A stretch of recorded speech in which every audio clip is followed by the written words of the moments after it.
नमस्कार। आज शनिवार है और आज दिन है जातक कथा की। जातक कथाएं बौद्ध धर्म में काफी सम्मानजनक स्थान रखती हैं।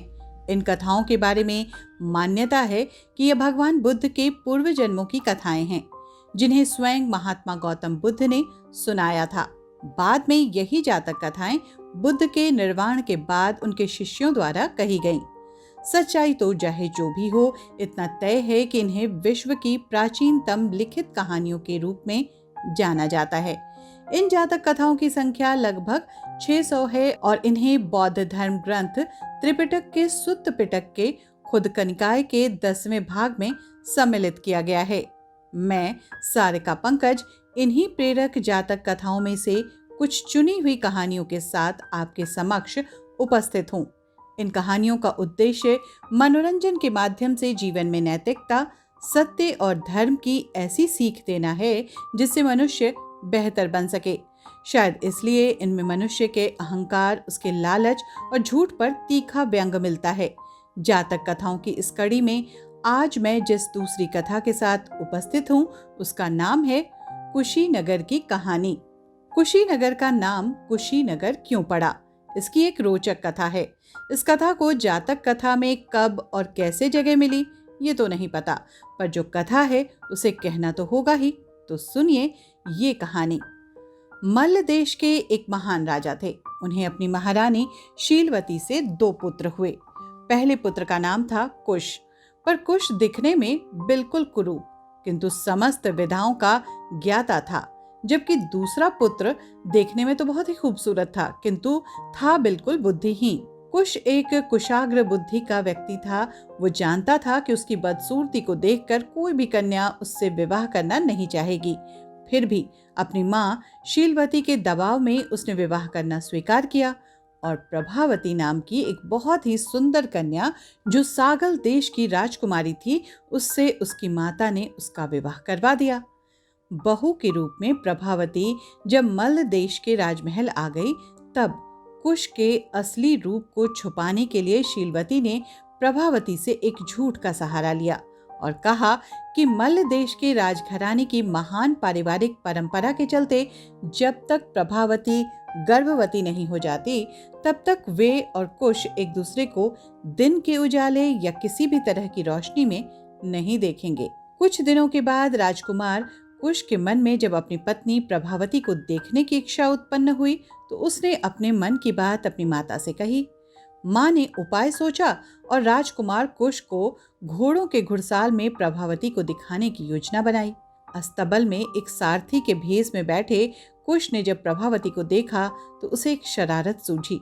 उसने प्रभावती पर पीछे से घोड़े की लीद फेंकी। प्रभावती क्रुद्ध हुई, किंतु शीलवती के कहने पर वो फिर आगे बढ़ गई। इसी प्रकार कुश ने 2-3 बार अपनी माता की सहायता से प्रभावती को देखा, पर जितना ही वो उसे देखता उतना ही उसे वो और देखना चाहता। आखिर प्रभावती थी ही इतनी रूपसी, फिर उसकी पत्नी भी थी। वो जब तब उसका पीछा करता। एक बार प्रभावती राजमहल स्थित जलाशय में स्नान करने गई और पूजा के लिए कमल और दूसरे फूल लाने गई, तो कुश भी वहीं छुपकर बैठ गया।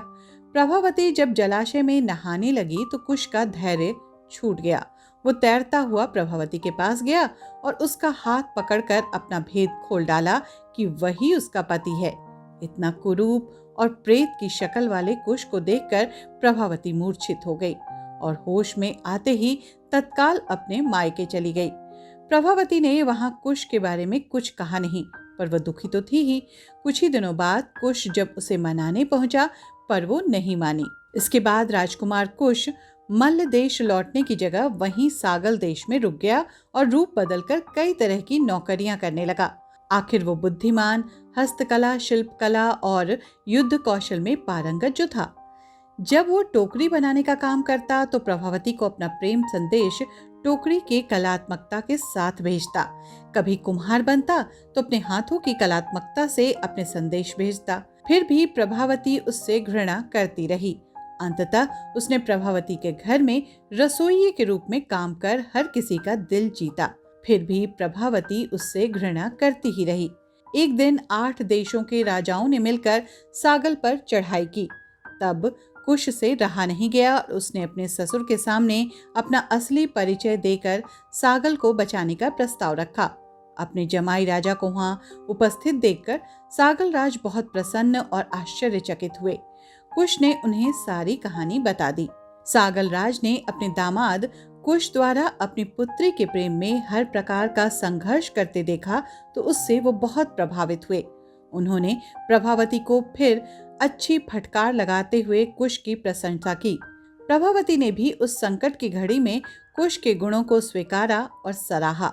कुश ने फिर रणनीति के तहत 8 राजाओं से अलग अलग मल्ल युद्ध का प्रस्ताव रखा। फिर सभी 8 राजाओं की से लड़ाई हुई। कुश ने सभी को पराजित कर उनसे प्रभावती की 8 छोटी बहनों का ब्याह करवा दिया। फिर खुशी खुशी प्रभावती के साथ मल्ल देश को लौट गया।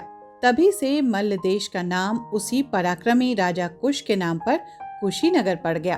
अब आप पूछेंगे कि इस कहानी से हमें क्या शिक्षा मिलती है, क्या सीखने को मिलता है? सीखने को ये मिलता है कि रूप नहीं गुण पहचाने, गुण ही आखिरकार काम आता है। आज के लिए बस इतना ही। अगली जातक कथा के साथ अगले शनिवार को मिलती हूँ। तब तक के लिए दीजिए अनुमति और करिए इंतजार। नमस्कार।